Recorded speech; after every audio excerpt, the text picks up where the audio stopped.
Welcome to Earth, a Love Story. I'm your host, Robin Lassiter. This week on the podcast, we welcome Mike Clelland. Mike is the author of several books, including The Messengers, Hidden Experience, and his newest book and first fiction novel, The Unseen.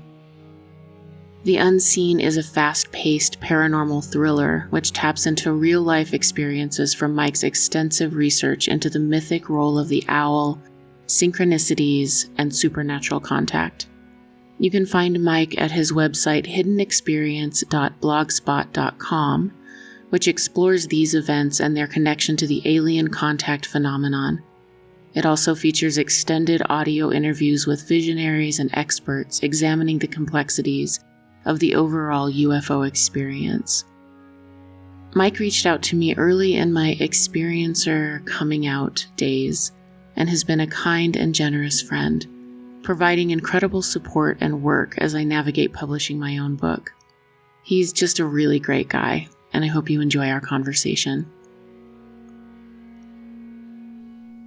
The only way to really tell this from the beginning would be to talk about the event in 2006. And at the time, I was 44 years old, and I was living in Idaho, and I was working for an outdoor school. And I've told this story many times, but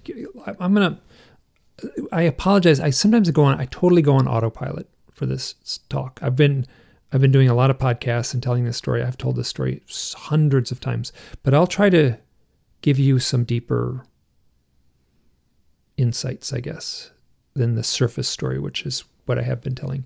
So I was spending a lot of time in Alaska, and I kind of knew that this was kind of at the tail end of my time with the school.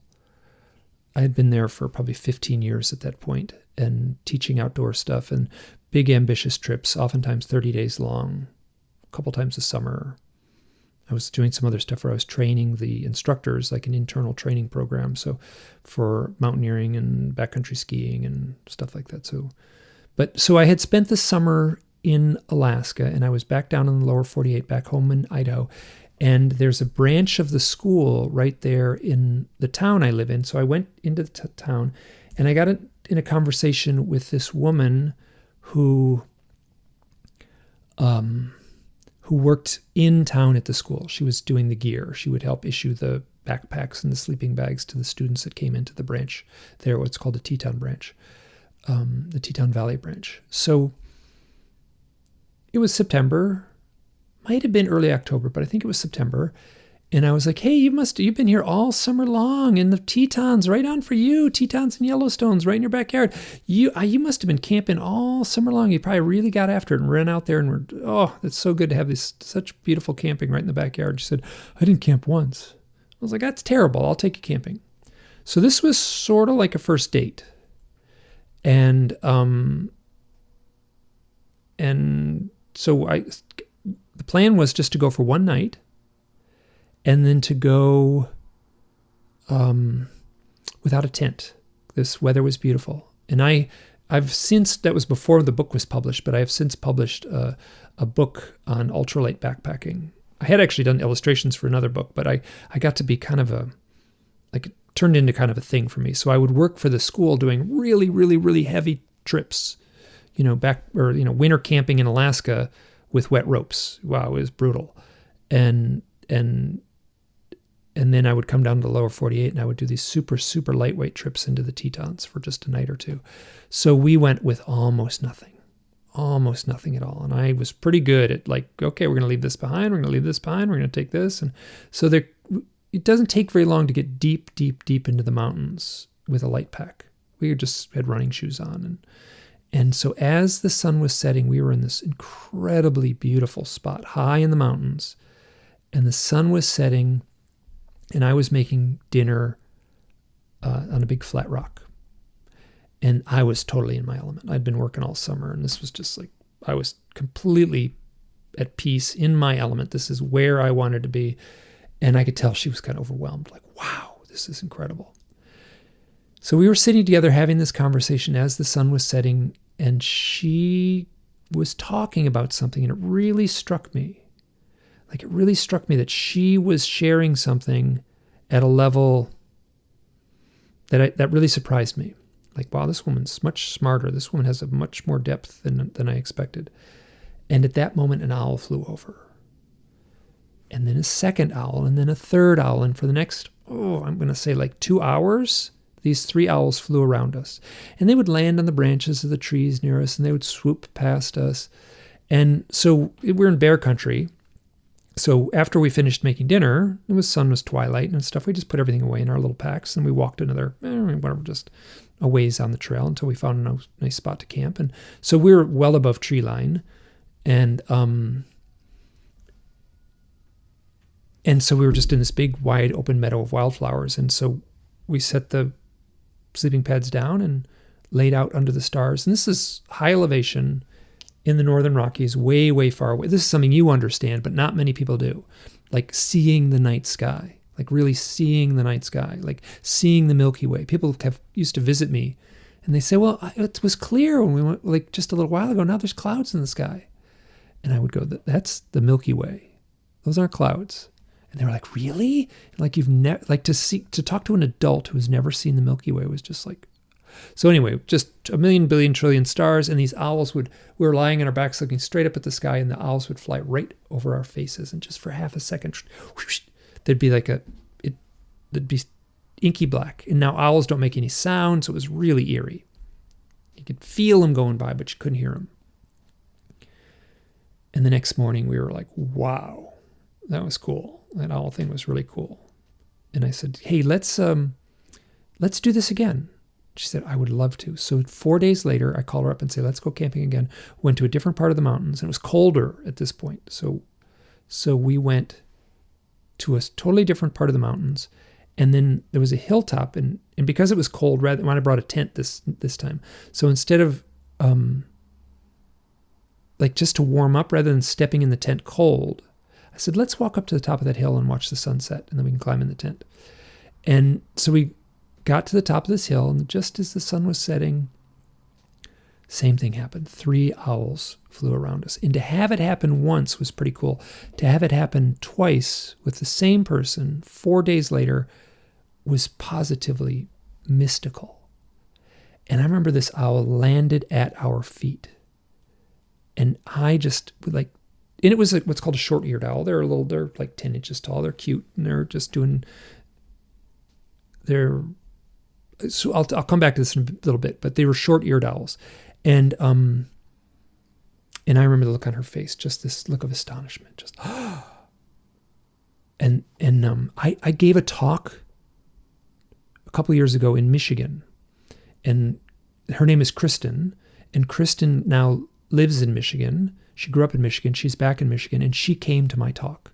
And we've been pretty close over the last bunch of years. And so we talk on the phone every once in a while, and we've been in touch. And so it was really fun to have her in the audience, because I stand on stage and I tell this story, and I can be pretty animated when I talk, and I've got visuals and pictures.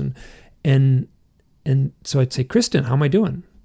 Is this right? Am I telling this story okay? And she said, you're doing great. You're doing great. And so that felt really, because I tell this story so many times.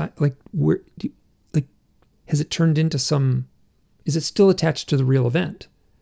And I really sat with her afterwards, and I don't want to stretch this story. I don't want to embellish this story. She said, no, it's very accurate. So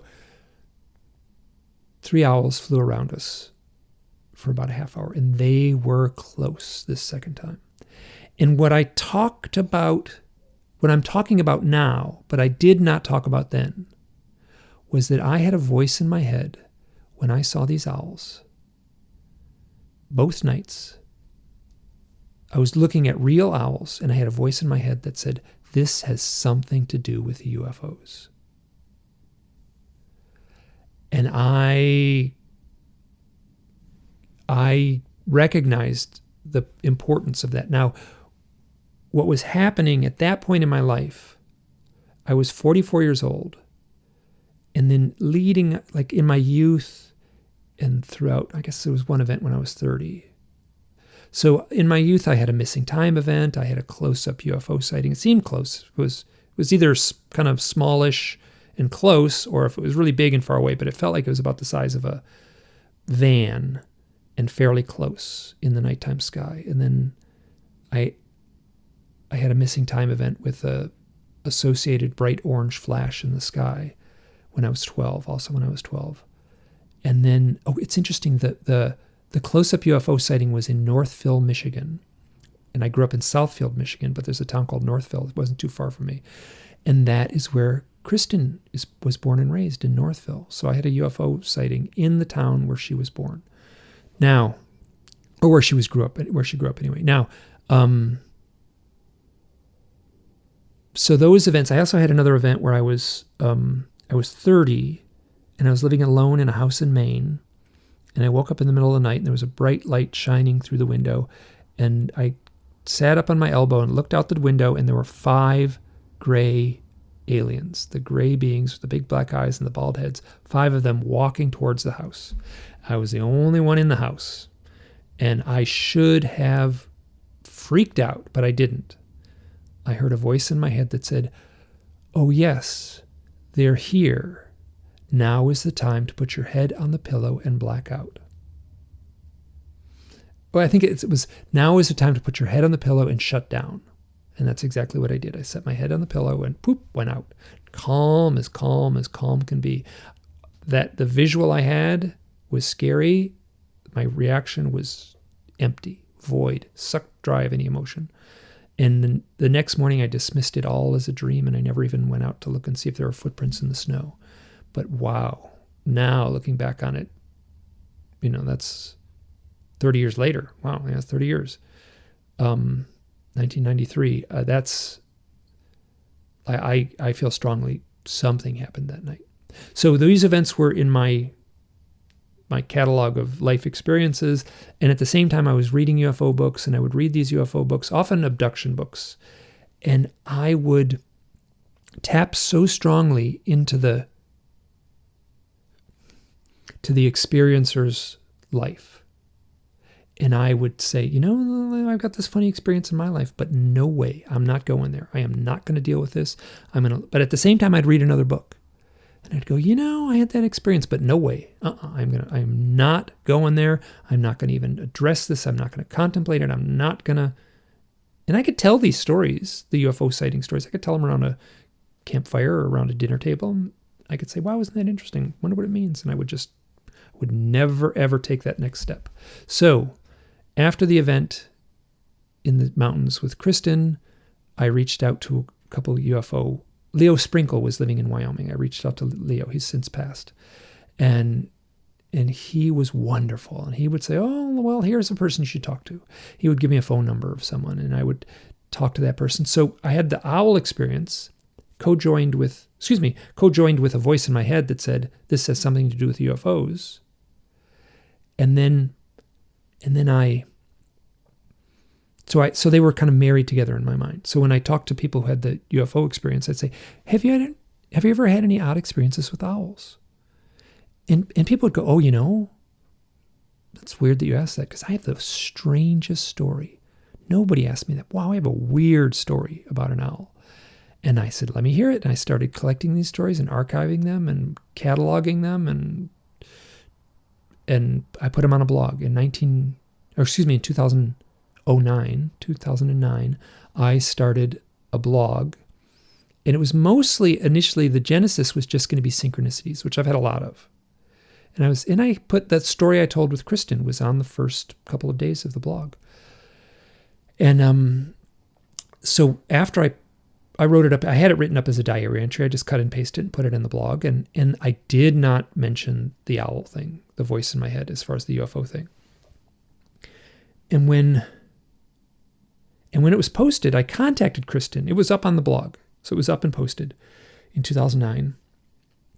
Kristen had long since moved out of the valley where we were living, or where she was living at the time.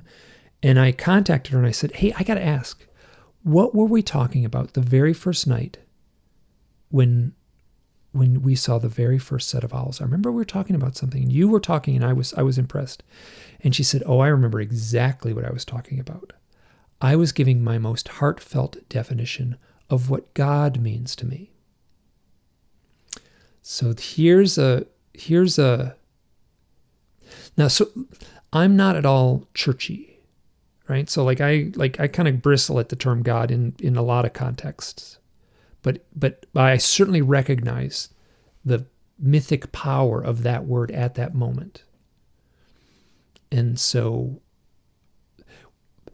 I was already, so after the owl thing happened, I just was on fire with like owls. I got to figure this out. I was looking into the spirit meaning of owls, the mythological meaning of owls. I would ask people about owls. After that event, I was having so many synchronistic events involving owls. I saw owls all the time. People around me noticed it. And it was like out of hand for a few years. And this was going on in my life when I first started looking into this. So I stepped into this with owls and UFOs co-joined in my mind and in the way I addressed it. And so I've said this before where in between 2006 with the event with Kristen and probably right up to about 2013, which is 10 years ago, I spent, I don't think I'm exaggerating, I spent 95% of my waking hours wondering if I had gone insane. Just the synchronicities were unrelenting, and the synchronicities all seemed to be tied into either UFOs or owls. And I would have a weird synchronicity with someone and some person, and then I would like contact that person and then find out that they had UFO contact experiences. It was out of hand. And I was archiving all this stuff in real time. Not all of it, but much of it I was archiving real time on the blog. So Kristen knew me in those years. Like, no joke, 95% of my waking hours, I wondered if I had gone insane. I was not at peace. Ooh, I was a mess. And so I stood, so I stood on the stage, and Kristen knew me pretty well at that point. And I asked her in the audience, like, hey, how's that ring? Does that ring true, Kristen? She was a little annoyed that I was picking her out of the crowd, and I didn't bother me at all, but I was happy to. So Kristen, is this accurate? You knew me then. And she would go, oh yeah, that's accurate. So there comes with this, and so forgive me, I held the floor here for a long time, but there comes a point when these experiences are outside the bounds of what we're told is allowed to happen, right? So my junior high school science teacher defined reality one way. My parents defined reality a certain way. Society defined reality a certain way. All of a sudden, I was thrust into this new realm where reality was not normal. And it was distressing, and things that society said could not happen, they were happening. And like some part of me cracked and broke and crumbled. And then I had to rebuild myself anew. I call it a death and rebirth experience. I've had a bunch of those. I think any thoughtful person goes through a bunch of life experiences that could be called death and rebirth. But this one, so some old part of me died, some new part of me had to be reborn. And it is that new part that has been so dedicated, and I'll say obsessed with this work. And then let me say one more thing, is that the owl thing, like I don't want to cling. Initially, I was clinging to the owl thing. Like I was clinging to the owl thing because that was a thread I could pull on, right? So the totality of the UFO subject is enormous. It just goes from, government conspiracies to, people channeling, to psychic experiences, to missing time experiences, to levels of paranoia. So there's this great big giant bottomless pit of data. But I wasn't looking at that. I was looking at the owl. I was pulling on the thinnest thread, the thinnest little sliver, the tiniest fractal of this huge thing. That's all I was pulling on. And it proved to be so rewarding. Like it gave me what I was hungry for. I was hungry as a little kid. I loved like the Twilight Zone. I loved campfire stories. I loved that elusive kind of mystery. And the owl provided me with something that I loved. So I could pull on that thread. It was so fruitful collecting these stories. It was so calming to me to know that I wasn't alone, and then I could then share that with other people. I think I'll leave it there. There, I went on, I held the floor for a long time. Thank you. No, thank you. I love to hear long accounts from experiencers, and what you're talking about, experiences as like an initiatory event where we get cracked open and life is different on the other side. It's like before and after these events, and the terror and the real difficulty, the thinking that you're insane. And for me, that was such a somatic experience of feeling insane, feeling my body panicking and like I had no ground and dizzy and nowhere to land and wondering, it just felt very groundless, nowhere to set anything down. And looking back, that experience now, I treasure it. I really treasure that initiation, but it does break you open, and it did break me open. And I also think of like, why owls? Why you? It seems like there are people who get kind of activated and positioned in certain ways around a very small part of the phenomenon, and then become kind of a beacon for other people to be able to share experiences. I mean, I've seen owls. Only, kind of after the initiation phase have I had a couple of experiences with owls where I kind of wondered, like, I had two right outside my dome one night, and they were calling to each other, and I went outside and just saw their big, they were big. I think they're barn owls here, so they're, really big and really silent. And it was eerie, like you said, because they fly so silently. But I don't think I think if I would have come across your blog, I don't think I would have had that particular experience. So it's not like everybody with a UFO experience has an owl experience. Oh, absolutely correct. I need to make that clear. Yes, it is certainly not 100%, but it is enough that there's a very real pattern. There's a very real pattern, and you are like the owl guy. I am. Yeah. It's like, yeah. How do you feel about that? Oh, it's fine. It's better. Yeah. It's like, it's true. So it's a friend of mine from New York City, he worked for the Wall Street Journal and stuff like that. He's kind of he's like pretty smart guy. And so if a friend of his at the bar that he hung out at, like found out that he was like, what?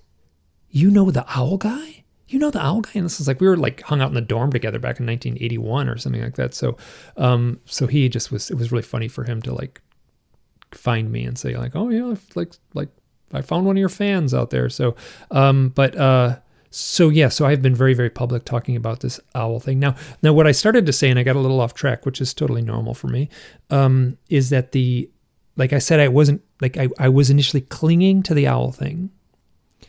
And then what I found as I started collecting letters, right? So once I started putting this stuff online and putting it on the blog, so suddenly, like according to the Google algorithms, like owls, UFO, I was connected, right? So if anyone anywhere in the world had an experience with an owl and a UFO, I was about 2 mouse clicks away from them finding me. And then they would share their story with me. Right at the top of my blog, I say, I want to hear your story.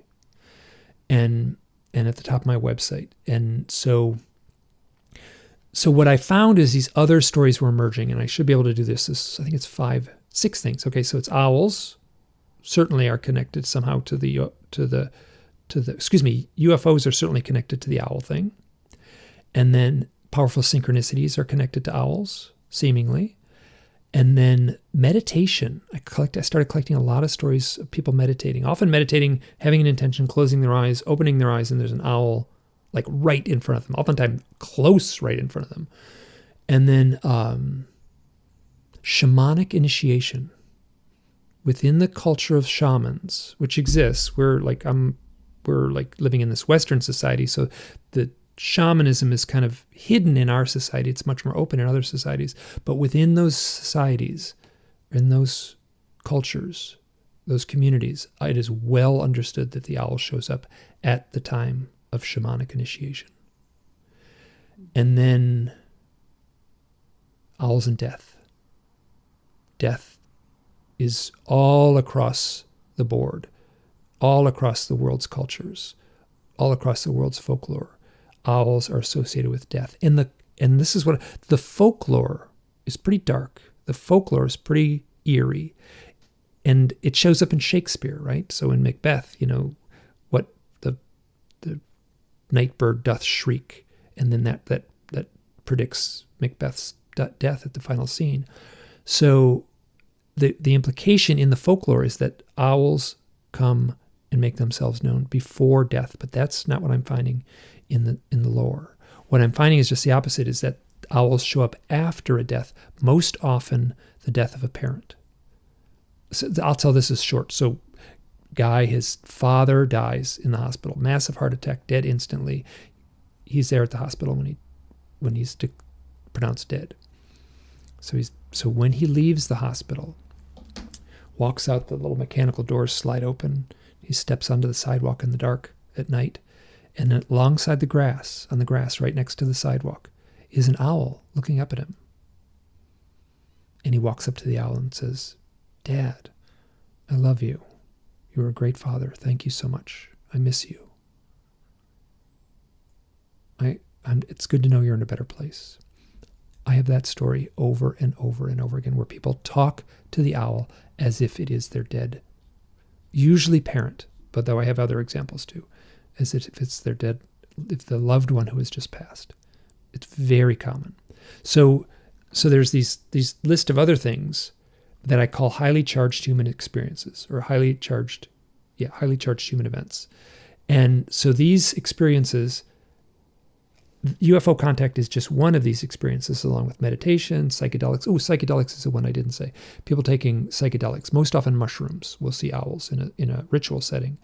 And so these, meditation, psychedelics, shamanic initiation, death, these are in a short list that includes UFO contact. So it's not the owl that is connected to the UFO contact. The owl is connected to these highly charged human events, of which UFO contact is just one. That felt important to say, because I feel like people can get, I understand because I do it too, but people can get very myopic as how they try to frame my research, where as the years go on, I'm much more open, and I feel like I've done a good job at taking a few steps back, and I'm much more comfortable in that place, having a wider view. Yeah, I'm really curious about how you frame this all in a meta way. Because for me, death and UFOs are extremely connected.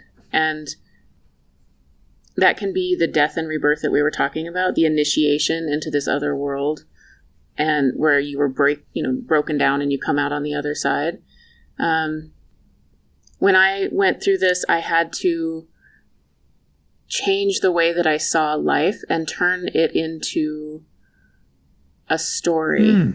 You finished my sentence. Or sentence. A metaphor. Yeah. Okay. Yeah. So I'm curious as to, right, like how you meta frame this so that you can move through the world and not feel crazy and have it make some bigger sense than the randomness. So when you said that, you paused for a moment, and I finished your sentence in my mind. And I said, well, if I was answering this, I would say I frame it as a story. And then you said it. So yes, I frame it as a story. Someone asked me at a UFO conference, how's things going for you? And I'm like, well, this has kind of been like, since you started this research, how has it changed your life? And I had to think for a second. Well, that's a really good question. This was early on in my struggles, I guess. And I said, I now live in a magical universe, which is true. And actually, I'll say this: we all live in a magical universe. A lot of us don't recognize it. Or wouldn't say it that way, but I do, and have, and it helps me. So I frame it as there's dream language. The symbolism of the dream seems to be playing out around us all the time. And I love looking at reality, analyzing reality as if I was a Jungian analyst analyzing a dream. Really has helped. I stole that line from a guy named Christopher Knowles, but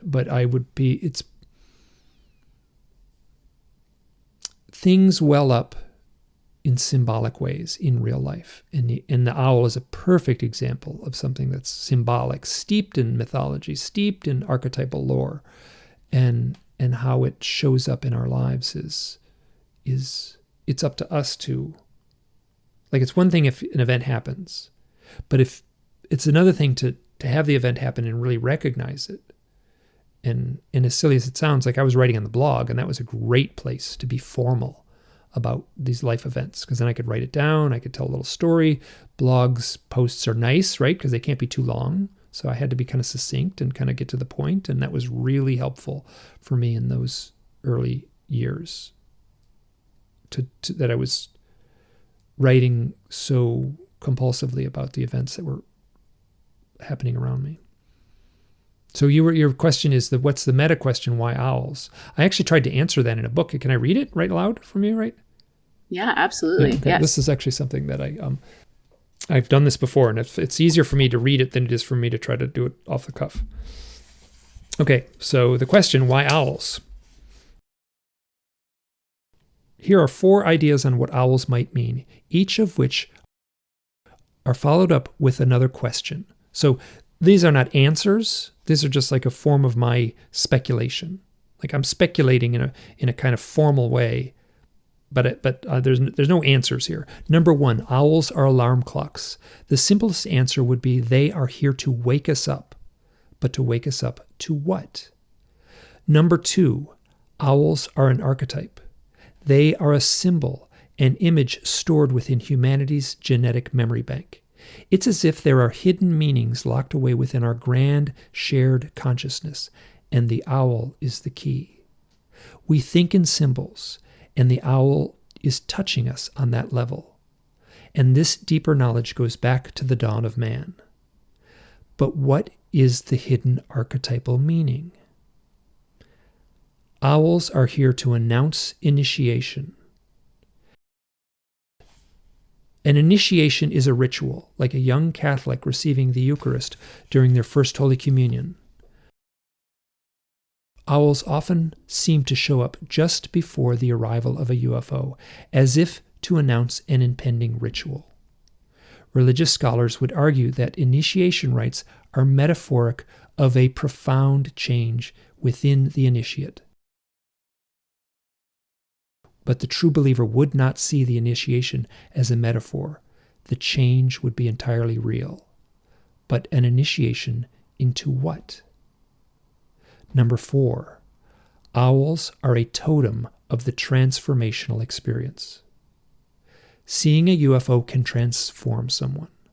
I've spoken to a lot of people who have seen strange craft in the night sky, and in that moment, their entire definition of reality is altered.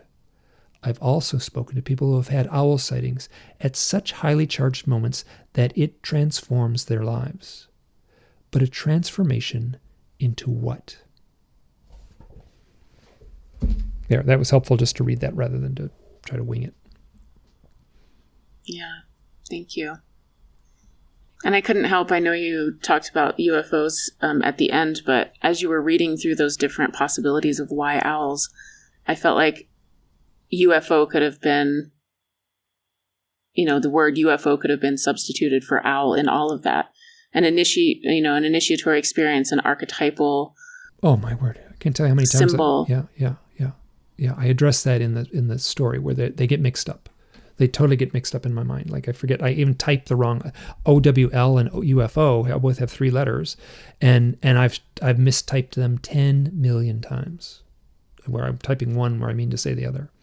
I'll probably do it before we're done talking here. I'll flub and I'll say owl when I meant to say UFO, and vice versa. You'll switch them. Wow. So have you had dry spells?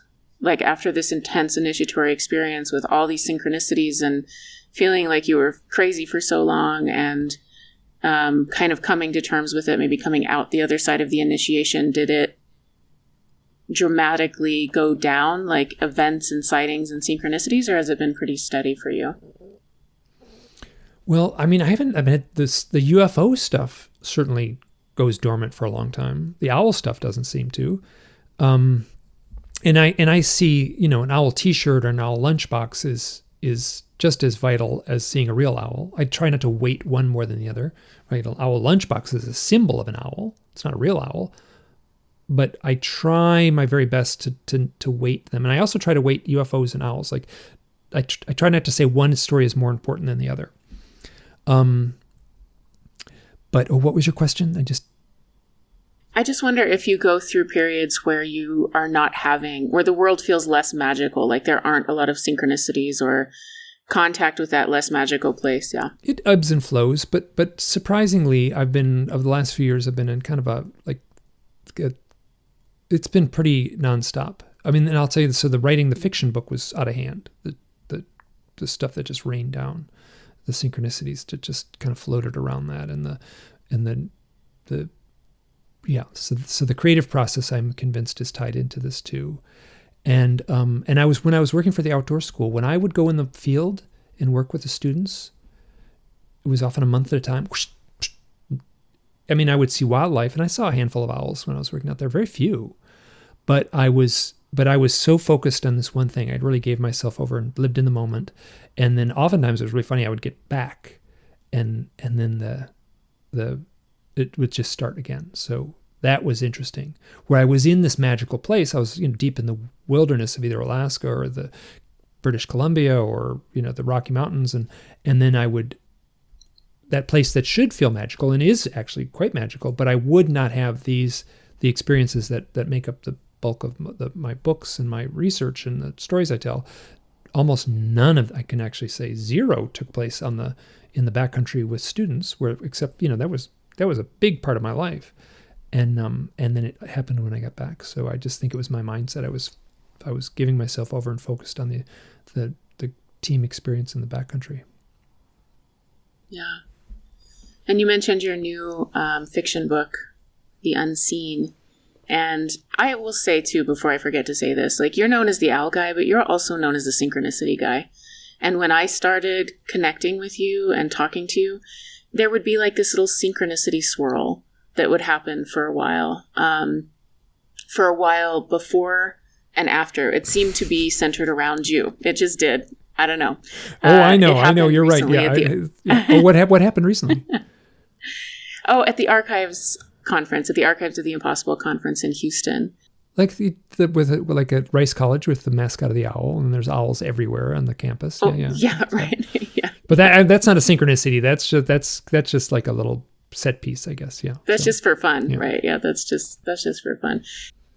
No, you texted me, and because we were talking about your book, and you were talking about a few people who had read it ahead of its publication, and you said there are a few people at the conference. There's out of 8 people or whatever, 5 people are there. And right when you texted me and you listed the names, I looked around, and I was sitting at the table with 2 of them. And every time that I communicate with you, it's like that. It's like just a little flurry of synchronicity, and then it dissolves away after a while. So you're the owl guy and the synchronicity guy. I think I scare people. Oh yeah, it's not. It's like either you're down for the wild ride, or I'm sure some people are like, no, thank you. Like I don't want to go on that wild ride. So here's the story.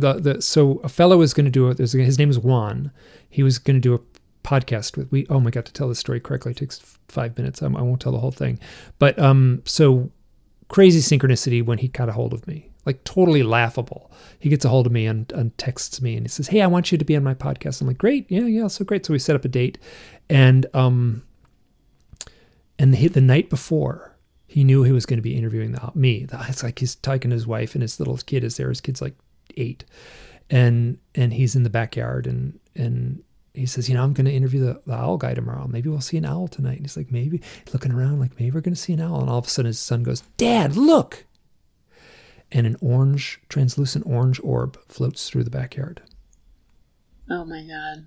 That kind of, so there's one where owl and UFO does get mixed up. He wants to see an owl and sees a UFO instead, or a floating orb, which by definition is an unidentified flying object. But I have that story 50 different ways connected to doing the podcast, where the host or someone directly before or directly after will have some powerful synchronistic event involving That one involved a floating orb, but it was tied into the owl totally. So right. Just tied into the three of you to talking about Mike, talking about owls, and then the orb floats through. Yeah. Yeah.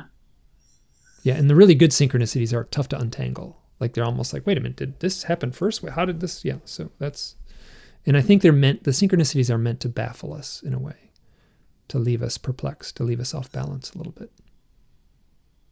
Yeah, I used to think that they were, I think I tried to put them into a box where I was like, this is a confirmation that I'm on the right track, these synchronicities. And especially, I had them all the time when I was on the big island of Hawaii. I lived there for almost 2 years, and it was so nonstop. And I tried to make it mean that I was on the right track, and I just clearly was not.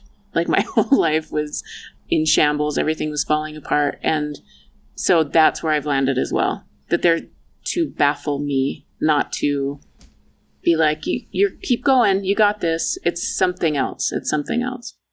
When I was back around 2009 or so, when I was in the throes of all the owl synchronicities, it was too much. I was seeing owls everywhere.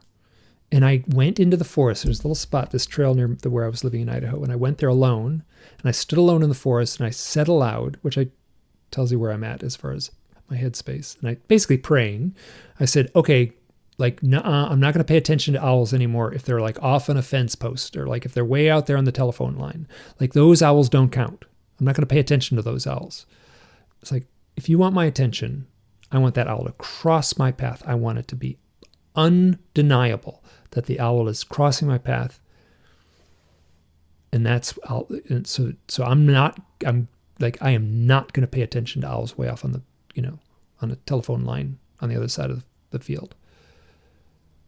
And I think it was a day and a half later, so less than 48 hours later, I was riding my bike through this little town of Driggs, Idaho, and it's sunset, and there's like a little hill, so I'm coasting downhill, and I look, and there's an owl on a tree on the right side of the road, and then it just floats off, floats right in front of my eyes. If I had leaned forward on the bike, it feels like its wings would have touched my eyes, and then it like flew right back up and landed on another tree on the other side of the road. It could not have been more. I mean, it could not. Exactly at eye level, right in front of me. Yeah, that reminds me so much of me sitting in my living room when I lived in Grand Junction, Colorado, saying to the sky, just show yourself. Like, I'm so done with this cryptic bullshit. I can't do this anymore. I can't sleep. I'm haunted. Just show yourself. And at that moment, I had a window that was kind of high up and to my left. And at that moment, something big and white flashed across that window and then slammed into the side of my house. And I jumped up and went out onto the balcony and watched as this big white bird flew away. And I was like, what the fuck was that? As if in response to my, calling out. Do you know what kind of bird it was? I don't know what kind of bird it was. It was one of 3 of a series of bird events. But what happened immediately after that is my cell phone rang, and I was working from home. So I went in and I was discombobulated, and I picked it up, and it was just this weird electronic, garbled, techie sort of sound that had been ringing in my ears, for months prior to that as I was falling asleep, only it was really, really loud and turned up. So that was one of my 3 series of bird events in response to me going, I'm not going to do this bullshit anymore. It's going to just show yourself. What is this? And of course, it didn't show it didn't answer any questions, right? It was just a dramatic response to my plea. Well, in a good story, what do you want? Do you want like do you want the Gandalf to like open the door and like enter and then very carefully in his English accent, explain exactly the workings of reality? I mean, what fun is that, So depends on the day, right? Some days it'd be nice, yeah. So, but I know what you're saying. Whatever's going on, it doesn't seem to want to work that way. And I think that people, you could turn the clock back, somebody must have been frustrated about their role in humanity, like back in the caveman days, and probably went out and stood at the entrance to their cave and pleaded to the sky, and then had a similar powerful experience where a white bird slammed into something, or there was a profound noise, and then So I think what the experience you had, I feel strongly, I can't say I know, but I do feel strongly that people have been having that experience all throughout human history. And so what's happening now has a long lineage of people before us who have also struggled with these big questions. Yeah, I completely agree with that. It was something I found again unexpectedly on the other side of the initiation experience was, this is just part of being human that we've sort of collectively seemingly forgotten about, but this is very deeply human stuff and does seem to have been going on for a really long time. And the kind of magical universe that you were talking about seems like closer to what it means to be human than the sort of dead feeling world that was before the initiatory experience. Yeah. Yeah. I think that when people contact me, like I'm not a clinician. People contact me and I talk to people on the phone. I reply to a lot of emails, and oh my God, I'm getting flooded with so many things right now. There's some algorithm is bringing up some YouTube interview that I did, and wow, is it triggering a lot of people reaching out to me. But it and I can't get back to all of them, and it breaks my heart, and I wish I could, and I just can't. But the people reaching out to me will tell a story, and then they'll basically say, like, I can't tell my husband this story. I can't tell my wife this story. I can't tell my boss this story. But I'm telling you. And then they'll tell a story that involves an owl. Sometimes there's no UFO in it, and it's a mystical owl story. I've got thousands of them at this point. And then they'll say, have you ever heard of any stories like this? Oftentimes I haven't heard that exact story, but what I can answer is, I have not heard that exact story, but I have heard many, many others with the same flavor and mood. So there's this kind of flavor and mood and this mystique and this aura that surrounds these stories that are just beyond our reach to truly understand. And for people to find out that they are not alone is an enormous form of solace. So I can provide that. I'm not a clinician. I can't play a therapist, but I can let people know that they're not alone. Yeah, which is huge. I mean, that for me was, again, transformational. It's like, I'm not the only one who's gone through this. And the people on the other side that I've come in contact with are really smart, kind, interesting, lovely people. It's a good group to land in on the other side of this stuff. Yeah. So I was in a great group when I was dealing with all the outdoor work. I was dealing with all that outdoor work, and I was in a great, amazing community.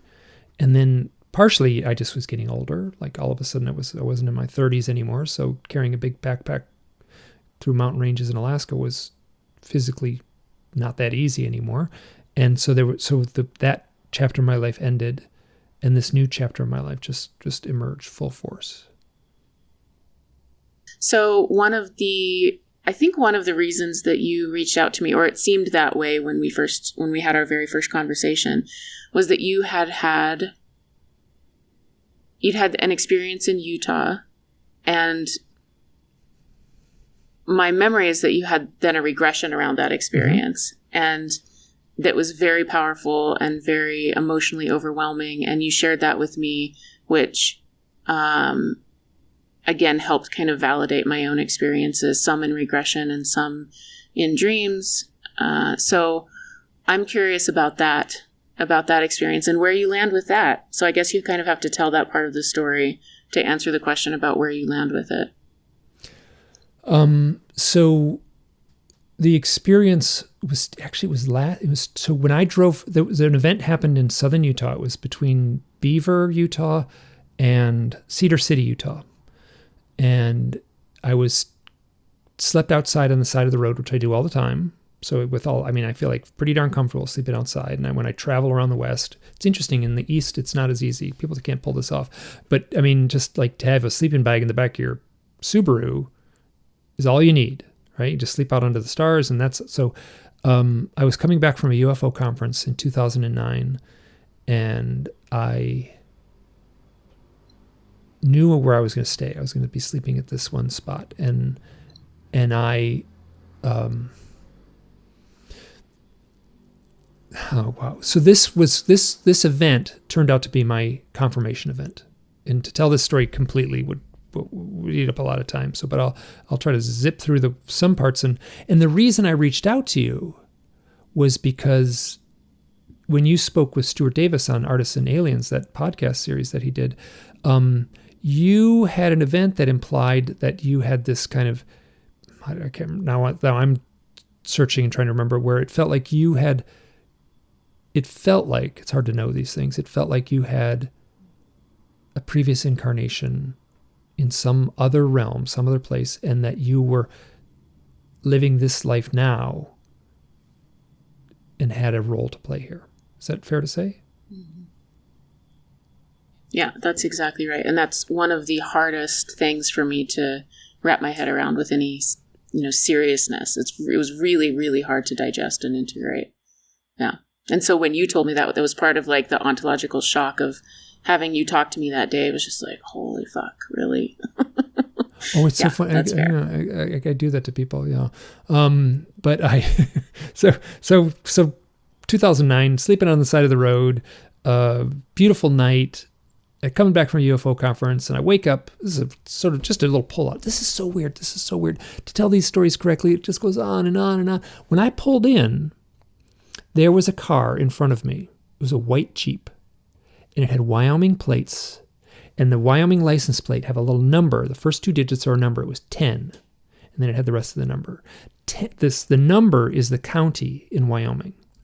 10 is Fremont County.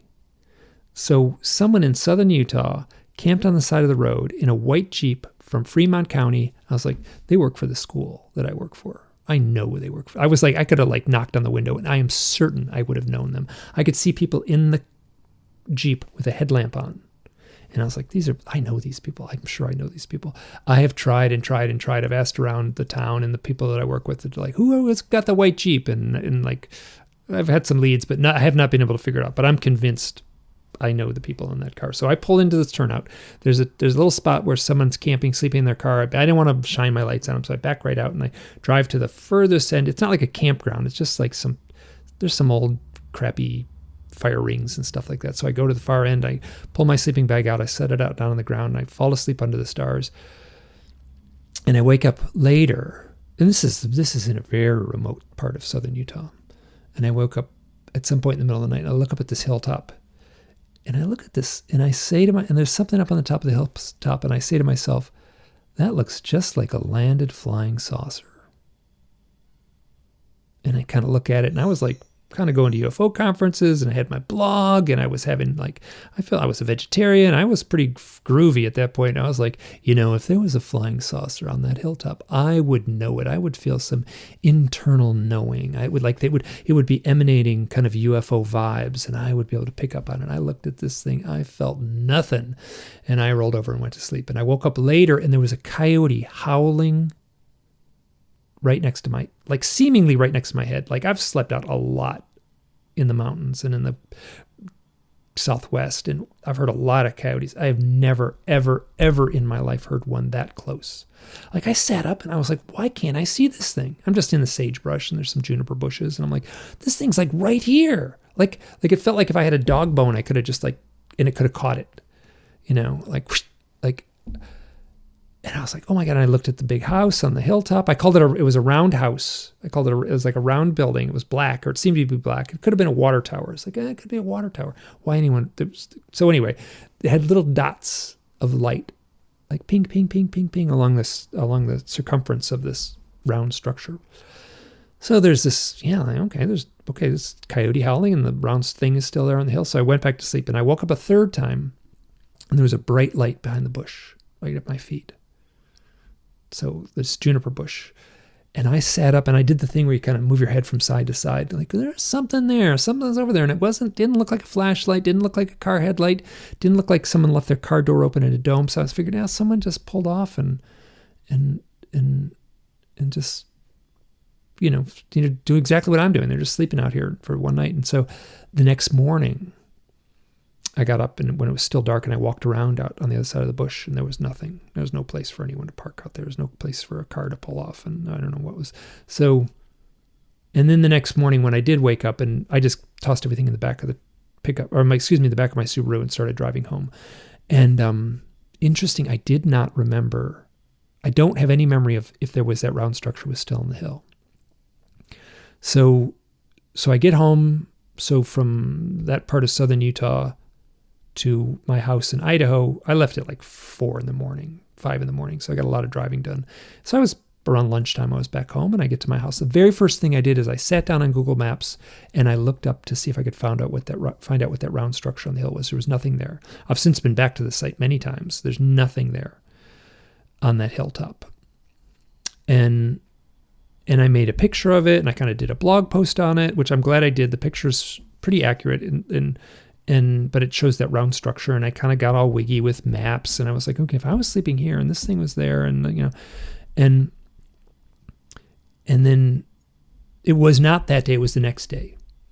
I was at my desk and I remember exactly, I was standing next to my desk and then I just had this like flash in my mind, just like click, click. Like I had this hyper vivid psychic knowing and I saw a visual of a map of southern Utah and it had 3 push pins in it, 3 points noted on a straight line. And I was like, oh, well, I know what the one thing on the end of the straight line is. The thing on the westernmost side is what happened the night before last. That's where I was sleeping out. So I sat down and I kind of made this map up and I was like, and I know what's on the other end of the map. That's this thing that happened in Dolores, Colorado in 2010. And I could tell that story. It would take a while, but oh my word, it sure sounds like UFO contact. I got basically levitated out of a tent and woke up in the morning with a big scratch on my body. And then weirdly enough, that same day, I did a sweat lodge ceremony with a Navajo, I want to say shaman, that would be incorrect, a Navajo tribal member in Canyon de Chelly, which is this magical place in Arizona. So that was on the easternmost spot on the line, right? So you hold a piece of thread and you pull it really tight, right? And that between 2 points, it's always going to be a straight line. But there was a third thing, and it was right along that line. I was like, oh, that was the thing that happened on the Burr Trail Road. There's this road in southern Utah called the Burr Trail Road. It connects, I think it connects Boulder, Colorado Boulder, Utah to a place in Colorado. It's a beautiful primitive road. And so I camped back there for one night with a friend of mine. Her name is Natasha. And I was listening to an owl as she saw an orb floating. And I'll tell you what, that owl was the loudest owl I've ever heard. And it was right next to my head and I couldn't see it.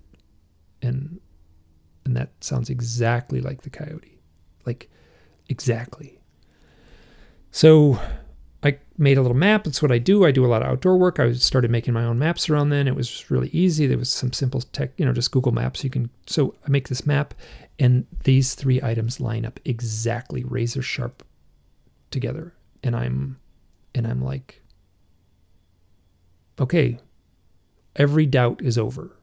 No, this, like, what just happened is an event that is beyond coincidence. It is so clearly orchestrated, and it was orchestrated in a way that only I could decipher the clues, right? I make maps, I sleep outside, I love the owls, I love the coyotes, I love a sweat lodge ceremony, and all these things are just like, they're just so palpable to me. And then and I was like, okay, this was orchestrated for me and me alone, and every doubt is gone. What happened was I didn't quite realize it, but I had been living with a tape loop in my head that had been grinding away.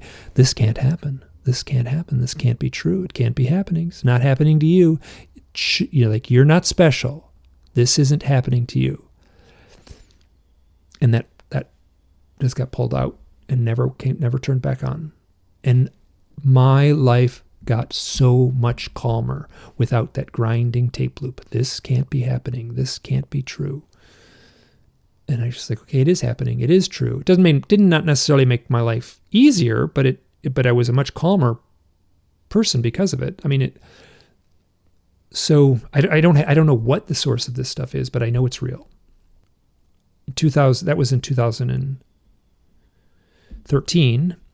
In 2018, I was in California. I was giving a talk on ultralight camping at a college, and I said, "While I'm there, I'm gonna get a hold of Yvonne Smith. She's a hypnotherapist who lives in Pasadena, or she has an office in Pasadena." And so I made an appointment, and I'd met her a few times at UFO conferences. And so this is typical. So typical. So I email her like a couple months in advance. Say, like, Yvonne, we've met at conferences. I would like to have a hypnosis session with you. She gets back to me in the next email. She said, "Mike, what a nice surprise. I just started reading your book this evening." So that kind of stuff is absolutely normal to me at this point. So I go to the hypnotherapy session. I want to talk about the one night with a round structure on the hill. And the reason I want to talk about that is there was no fear associated with it. It was a wonderful night. It was pleasant. It was a coyote howling. It was a beautiful spot. So she's like, great. So she takes, we talk for a little bit, you say, what do you want to cover? How do you want to address this? And I said, hey, I don't understand what hypnosis is, but when I'm under in this vulnerable place as far as being hypnotized, I don't understand what it is. You're tapping into something, my subconscious, whatever that might mean. Can you ask me what's up with the owls?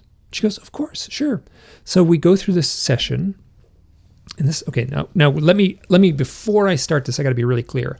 I don't believe this literally. Like, I don't believe it literally. I had a wonderful, powerful, wildly emotional cinematic experience, but I don't know what the reality is. And I know enough about myself as I'll make myself crazy if I try to answer that question. Did this happen?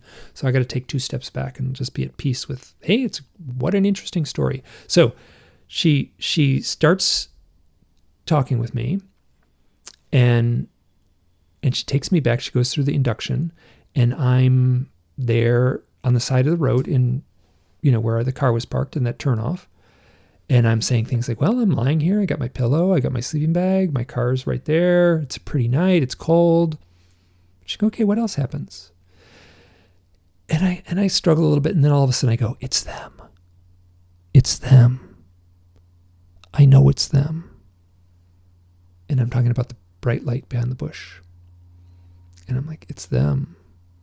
There's a light behind the bush, and I know it's them. And the next thing I say is, I'm looking down at this big round thing. I'm like above this big round thing. It's got a ring of lights around the outside of it. And I'm looking down at this is a big structure on the hill. I'm looking down at it. I'm above it. And I think I'm still in the sleeping bag. Yvonne says, Mike, are you out of body? I go, I don't know. I don't know. I'm looking down at this thing, but I think I'm still in the sleeping bag. And the next second, I'm like walking in a hallway. It's like a round, curved hallway, right? So it's like the inside of a curved building, or the implication is I'm inside a flying saucer in a curved hallway that goes around the entire circle of the inside of the flying saucer. That's what it felt like. And the very first thing I notice is I'm not tall. Like, I'm 6 feet tall, and I'm not tall. I'm like short. I look to my right, and I look to my left, and on each side of me are these gray aliens, like with the big bald heads, and I'm the same height. And Yvonne goes, Mike, look down at yourself. So I kind of, in my mind's eye, look down. And this is all happening in kind of like, I don't have like a linear, like I'm not watching a movie of it. I'm having just like little click, click, little flashes. Like I get a very visual click, click flash of what happened. So I look down at myself, and I've got these long, skinny fingers, and I'm wearing like kind of a tight-fitting spacesuit, and I got this little itty-bitty, spindly body and these skinny legs, and I go, I think I'm a gray alien. And she goes, and we talk for a second. I'm like, this feels totally normal. This feels totally normal. I'm a gray alien. It feels totally normal. And we talked for a little bit after it, and it felt like there was a rubber suit. Like, I don't know if this is like this. I can only say this is kind of what it felt like. This is the impression I got. I don't know whether it's true. It felt like there was a rubber suit waiting for me. And I was in my astral form, out of body, and I like hovered over the ship and whoosh, got sucked right into the suit and was walking down the hall. Like there was no skip in time. I was just like, boom. So here I am. And the next thing, and she goes, and Mike like I said, I'm a gray alien. She'd heard it all before. She didn't flinch at all. She said, and Mike, what happens next? And I go, I'm in this conference room. And the conference room is this ugly, like, it had like ugly carpeting, like in a folding tables, plastic folding tables, and like really ugly wallpaper and fluorescent lights. And you know what it felt like? Do you know when you watch like Saturday Night Live, there's what's called a 3-sided set, that real simple 3-sided set. And you're like, it just has 3 walls and the audience is out there. That's all I saw was 3 walls. Like I was seeing it as if it was like a very cheap, low budget 3-wall set. And I'm standing there, and it felt like there were the two beings in the hall were behind me. And I'm facing this plastic folding table. And on the other side of the folding table is probably like I'm going to say between 8 and 12 beings. And they were kind of fuzzed out. I don't really have a visual of them, but they were the gray beings. They were the grays. The gray beings with the big black eyes and the bald heads, all seated at this conference table, or at this plastic folding table. And it felt like I was on trial. And it's funny, and I said there were 2 beings right behind. I never saw them. I've told this story to people who research near-death experiences. And they go, oh, the 2 beings behind you. This is right out of near-death literature. People going into the great beyond, or the gates to heaven, or in the white realm, and there's 2 beings behind them that they can't see. So I'm standing there, I'm facing this table. I feel like I'm on trial. I'm going to go, why am I here? And they say, you volunteered for this. I'm like, what does that mean, I volunteered for this? Well, what am I doing here? Now is the time. What? Now's the time? What does that mean? Why am I here? You volunteered for this. Why am I here? You volunteered for this, and now is the time. And then there was this sort of click. And all of a sudden, I was just flooded with this like emotional like surge. And I was just like, I was just like so emotional and so angry. And I would just spat out like, you never told me. You never told me there would be loneliness. You never told me there would be pain. You never told me it would be this hard being here. You never told me it would be this difficult. Being here would be this hard. And I was swearing at him, and I was so worked up, and I was sobbing. And Yvonne's like, Mike, why are you so emotional? I'm like, they didn't tell me it would be this hard. And like, what do they want? And they're like, they want me to play some role. And they never told me that. They never told me there was loneliness here. And they never told me there was depression here. They never told me there was pain here. And I am just coming unhinged. The audio, I did the transcription. The audio is torturous to hear me going through this. It's so rough. And I'm just like, this is so fucked up. They don't understand. They like it's like some fucking business deal for them. And I didn't agree to this, and I don't know what I'm doing here. And this is I'm pissed off, and this is fucked up. It just builds and builds and builds. And then there's this like, and you can hear it in the audio. You can hear me just, and I literally go, and I, this is really tough to explain. I'm lying on this couch, like I with like veins bulging out of my forehead, tears running down my face, just straining, wrenched in this form of tension. Like what it felt like, like a pool toy, those floaty pool toys you can like lay on like a mattress and float in the pool. Like think of blowing one up, and you blow it up so hard that you're like almost afraid to touch it. It's like just on the verge of popping. And then someone puts a pin in it and it just deflates. I was silent for almost a minute. I think it's like 45 seconds. I was totally silent on the audio. And I didn't breathe. It felt like my heart stopped. I went from as tense as any human could ever experience to as so calm I wasn't breathing. I know my heart was beating, but it felt like my heart stopped. And after 45 seconds, Yvonne's voice comes in the audio, and I remember this very clearly, and she said, "Mike, what happens next?" And I very calmly say, "I think I'm back in the sleeping bag." And we talked for a little while, and she said, "What did they want?" And I said, "I don't know what they wanted. I don't know." And we talked, and she said, "You can tell me, Mike. You can tell me what they wanted." And I was like, "I really don't know."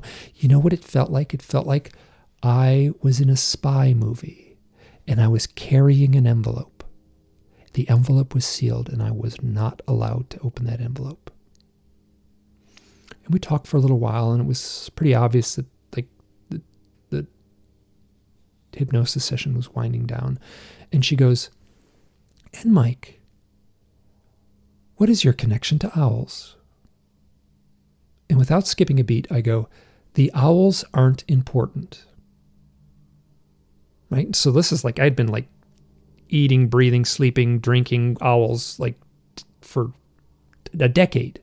It's all I wanted. Owls, owls, owls, owls. I was researching. I was like collecting. I was talking. I'd already published books about owls. And that was the last thing I would have said, the owls aren't important. I would have said the owls are the most important thing.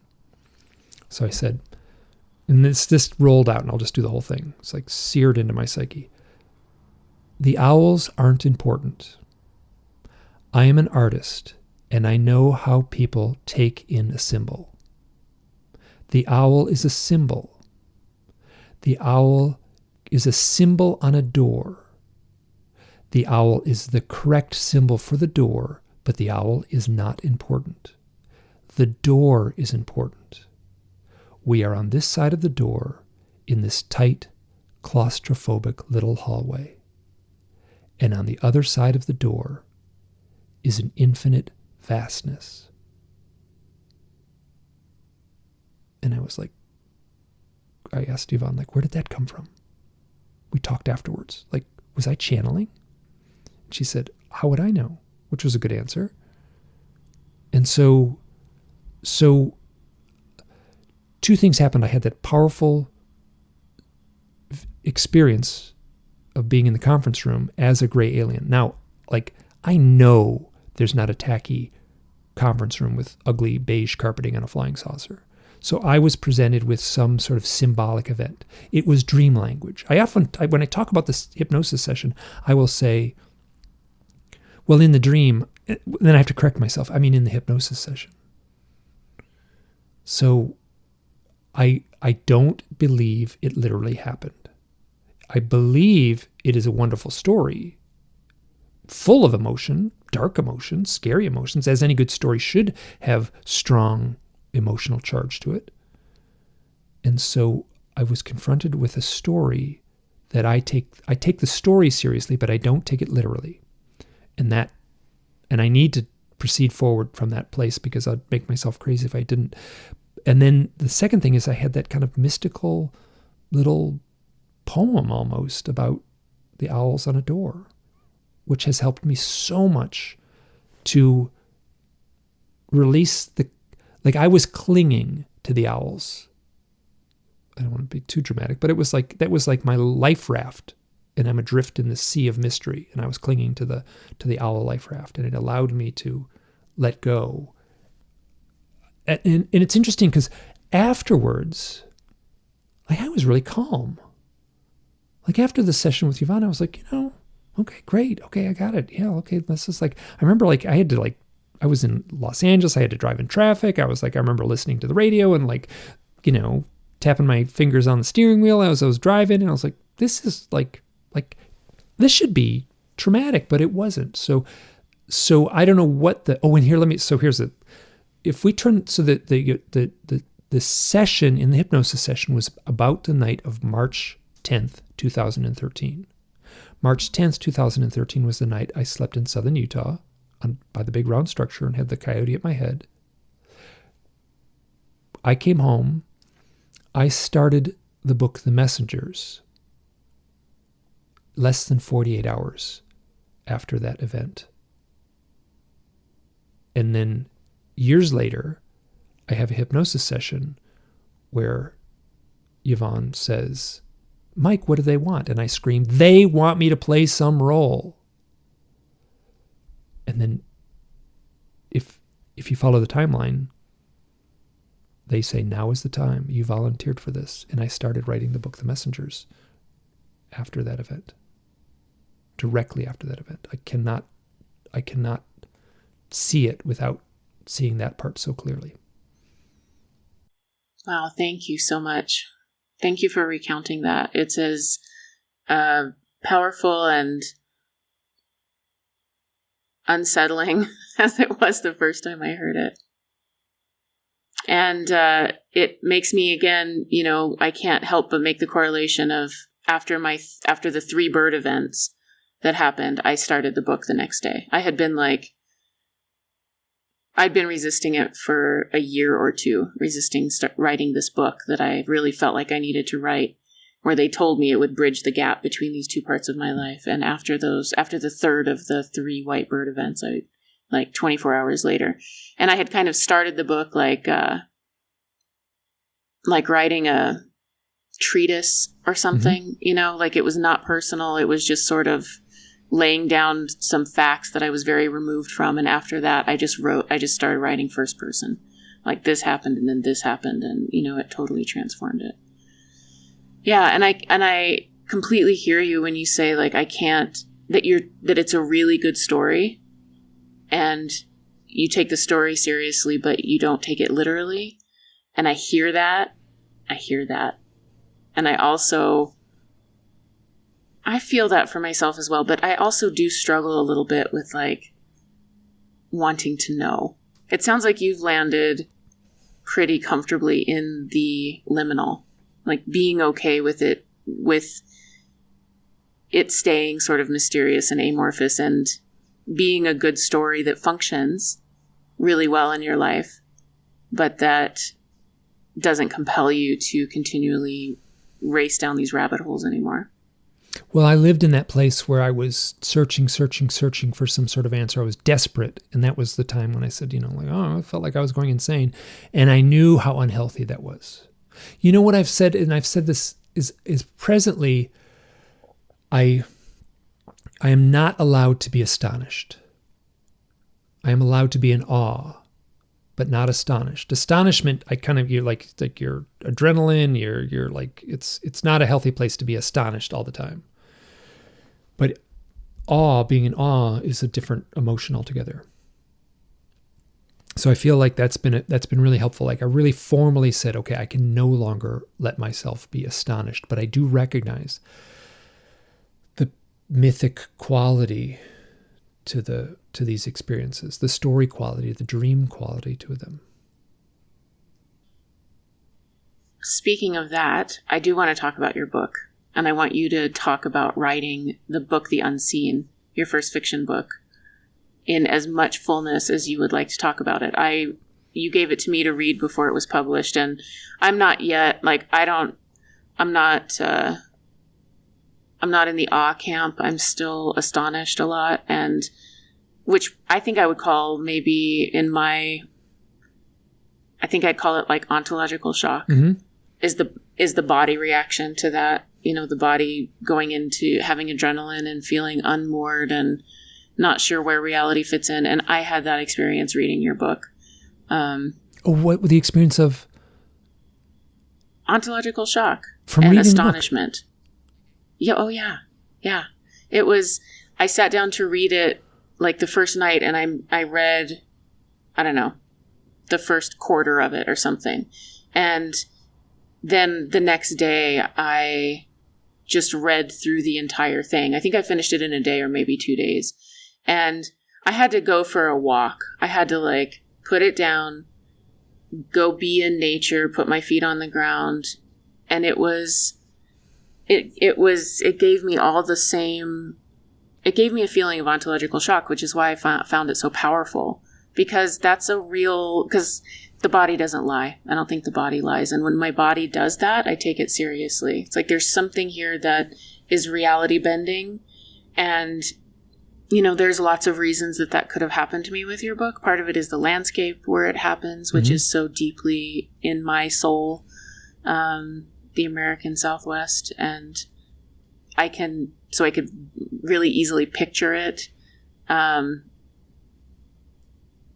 don't know. It was like you took all of the experiences or all of the hallmarks of being an experiencer and put them into a book in a skillful enough way that it translates, like it really did affect me.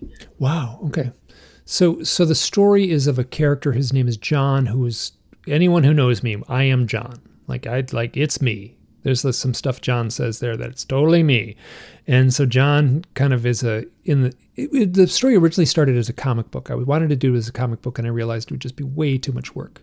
And I put it on, I was like, okay, I got a shelf. I can't do it as a comic book. And I put it on a shelf.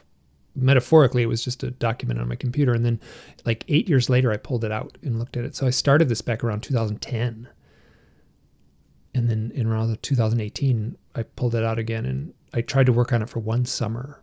So what I had written, like a nice treatment, like the outline of the story, and wow, a lot changed, in actual reworking it and actually writing it. But the general form was there. So the character John, the artist, is kind of a disillusioned artist. He's kind of got like, it's a little bit unclear whether he's depressed or he's got kind of like a creative block, and he just turns his back on. He basically walks out at his back door and starts walking and doesn't turn around.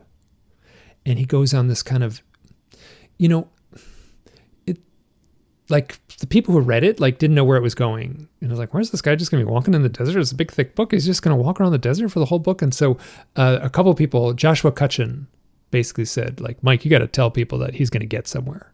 So on the back of the book, I've said, he goes on a spiritual walkabout and arrives in a town. So about a quarter of the way through the book, or it's like roughly in that range there, he arrives at this town, and then the town becomes the setting for the rest of the book. And the town has got this kind of haunted, mystical, I wanted the town to be really appealing, and that kind of just like, ooh, what a special place this is, this lost town. And the story of the town is it's right up against the Colorado River, basically the Grand Canyon, a big Colorado River, hard to cross. There's only a few bridges across it. And there used to be a bridge there. The bridge fell a long time ago. I just made that up. But it felt like it could fit. And I've had a few people read it who've spent a lot of time down there. And I was like, did that bother you that I just made up this stuff like about the bridge? And like, oh, no, it was great. Didn't bother me at all. So, okay, good.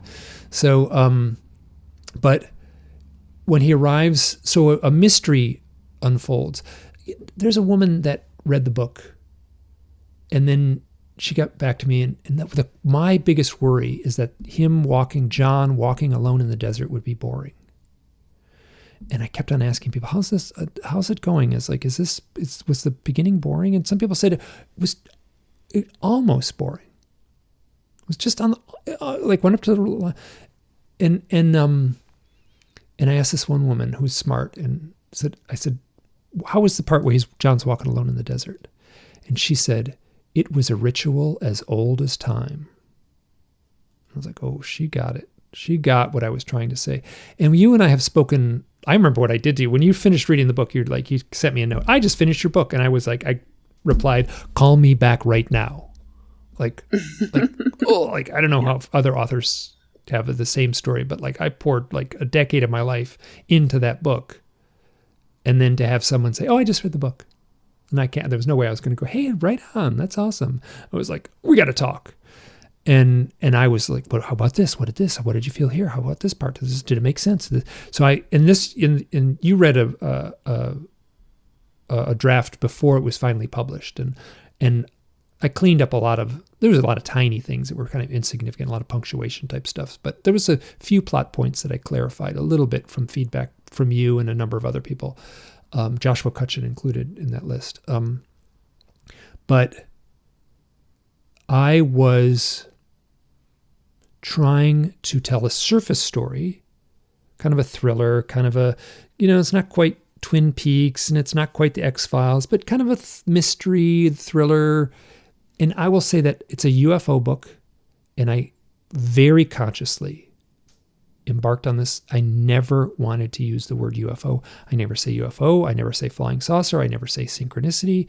There's owls in it. I say owls plenty, but I tried to just not even include the word in the book.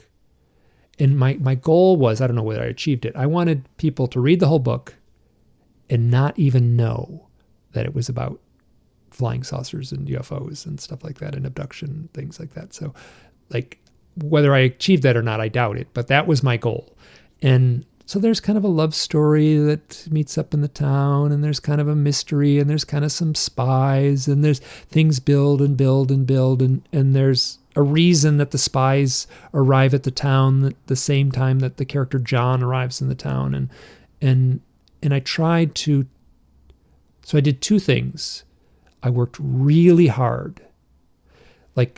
The reader might have questions, and I worked really hard the answer is in there somewhere else in the book.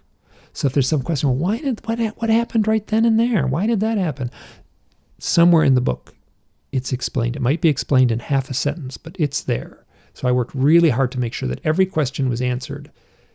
It's elusive enough that I feel like the reader will get lost in the ride a little bit. But this book was written in a synchronistic cloud that I almost can't even put in words. And and I'll also say that I don't want to, any writer will tap into this, but there's stuff I wrote and I look back at it afterwards and I was just like, how did I write that? Where did that come from? And I've talked to some writers. Yeah. When you're any good writer, any day, when you're on a good day, that's how it always feels. But wow, it was something new to me. And so this is the first fiction I'd written. And fiction. So there's a quote. Basically, someone said, writing fiction is hard because fiction needs to make sense. Right. So The Messengers was a nonfiction book. I wasn't beholden to come up with any answers. All I had to do was tell a bunch of stories that I'd collected, and I could speculate about things and kind of link things together and compare and contrast stories. And that's not fiction. That was just me. I had a wealth of emails and documentation and letters and people to talk to. So I had, I had source material to work from. This book was, wow. So here I'll tell one story. This is going to be, I'm certain this woman would give me permission to use her name, but for now I'm just going to choose not to. There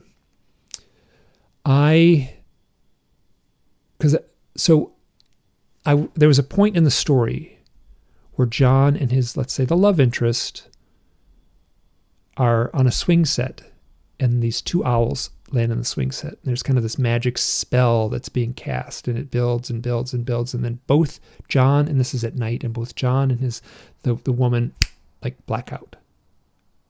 The story is told from John's point of view. So the woman runs off and she's not seen for a few days, but John tries to make sense of this event. And I wrote it. I've read a lot of near-death experience literature. And so I just tapped into that, the near-death thing, and it's the timeless realm. And one of the things that happens when you're in a timeless realm is it shows up in the near-death experience. It also shows up in the UFO experience, where people know everything in the universe. For a little while, I knew everything. I was in this timeless realm. Could have been there 50 years, could have been there 5 minutes. It's beyond time. And I knew everything in the world. So I just I put it in my book. Sure, great, it's out there. I'll just mine the available source material out there, and I'll just squeeze it into this fictional book. But two people had a shared near-death experience. But they didn't really die, so it's not really a near-death experience. And it's a little unclear whether she had the same experience that he did. So it's unclear if they shared it. But I remember I wrote this and I wrote it at night, and the next day I kind of was going through and rereading it, and I was like, what did I get myself into? This whole story hinges on this experience, and here's this woman and like this guy, and they have this shared near-death experience, and I just made it up, and it sounds utterly ridiculous. It's totally unbelievable. It can't, like, what did I get? I just like painted myself into a corner with the dumbest thing I could have done. I just made up something so unrealistic. And as I'm like, ugh, like, what did I do? Like, just, ugh, like, I just had that kind of like dispirited crash. And I said, oh my God, I'm so tired. I can't keep my eyes open. So I just laid down and went right to sleep. Hour later, wake up, like, wow, I was out. I was asleep. And I checked my Facebook, and someone says they want to be, I get a Facebook friend request, and there's all kinds of like scams and bots and things like that. So I looked up this, like, who's this woman? I don't know who this woman is, and she wants to be my friend. So I click on her, and she wrote a book about a shared near-death experience where she was doing Reiki on a man she had never met before, and she held his hand in the hospital room. She was all alone in the hospital room. She held his hand and was trying to give healing energy.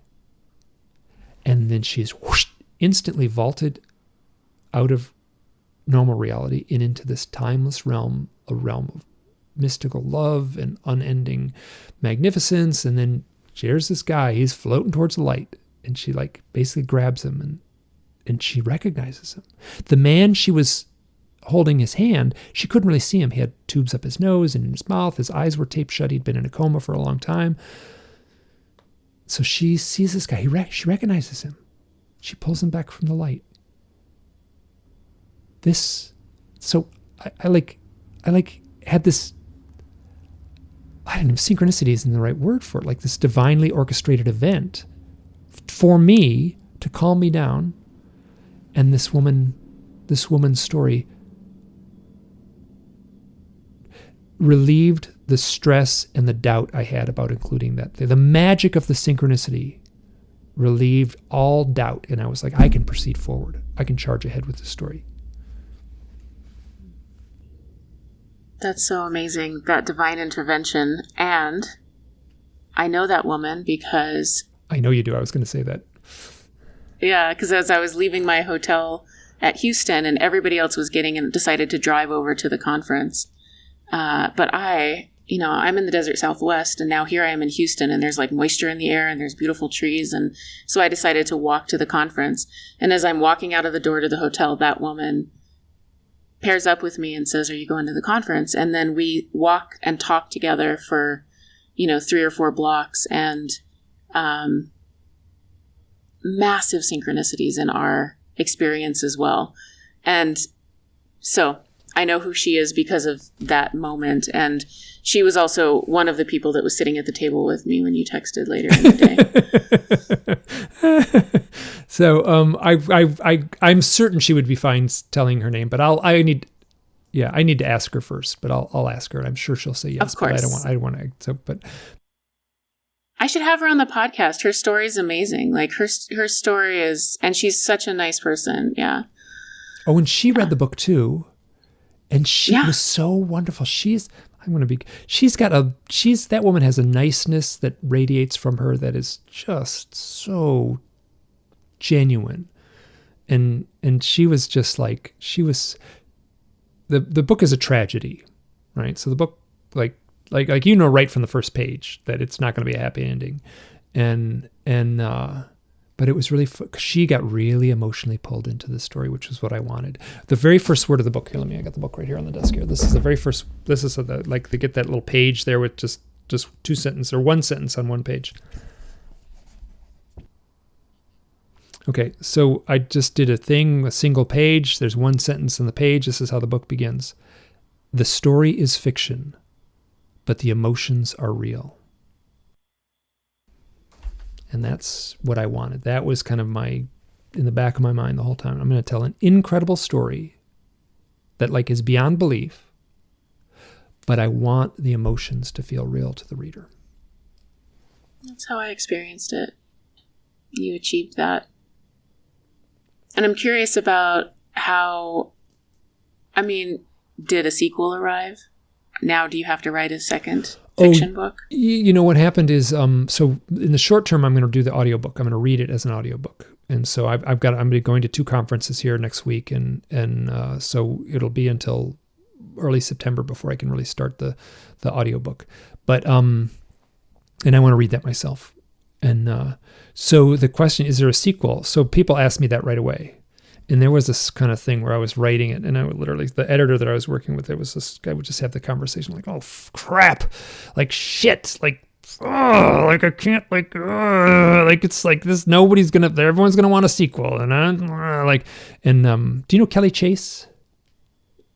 Yeah. So Kelly Chase read an early version of the book, and she said, well, I know it's like she asked me, is there going to be a sequel? And I'm like, don't ask me that. And she said, oh, this is like asking, a woman like right after she's given birth, you going to have more kids? So yeah. So I was like, the pain of birth has subsided. And now I'm a proud parent in a way of this book. And I've got a little file going of just ideas. It's like, essentially it's the 3x5 cards and the bulletin board of ideas. I got to switch them around and pull them around. But in the first book, I tried to tell a surface story, like, yeah, this is a thriller. And then below that, I tried to tell a deeper story. And that deeper story deals with like mythos and like a mood and a journey of sorts. Kind of a mythic journey and that journey was unfinished. That journey was unfinished in the book. And so I need to finish it. Yeah. So there will be a book 2. Oh my God. I've never said it's highly probable there'll be a book 2 because I've certainly started it. Yeah.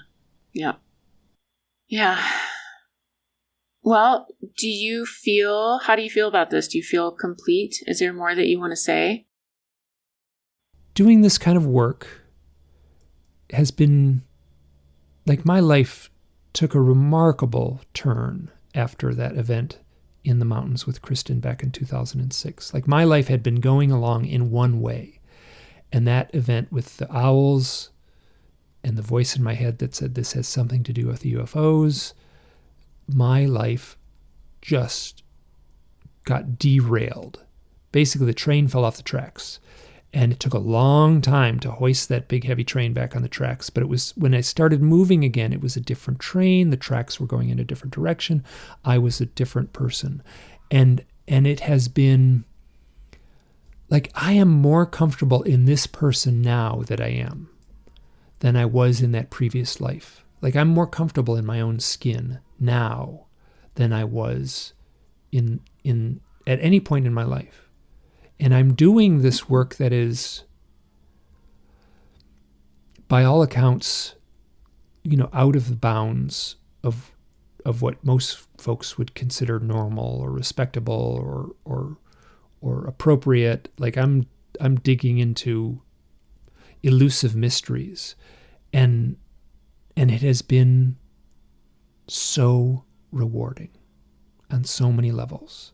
So, like, earlier we sort of started the interview, you're like, oh yeah, is it okay to call you the owl guy? And I'm like, yeah, I'm totally fine with that. That doesn't bother me at all. But it's so, like, there's this thing where, like, people like get a guru and the guru gives them a new name, right? So, like, this phenomena in essence gave me, it's not really I still have my own name, but I got a nickname, I guess, out of this, and a new lease on life in a way that I never, ever would have expected if, turning the clock back to that frazzled chapter of my life right after, when the first owl event happened in 2006, it just felt like the world came unhinged. I was having so many synchronicities and so many strange experiences. And that has mellowed greatly but I'm much more at peace now. It feels great. Thank you so much for that. I have a lot of resonance with that, hearing you say that. It was thinking about where I was and who I was before all of this, before it erupted into my external life. It wasn't just on the inside anymore. And where I've landed on the other side of that. Yeah, it's a much richer, more magical landscape. And it was terrifying to cross that threshold, but very, very worth it. So thank you.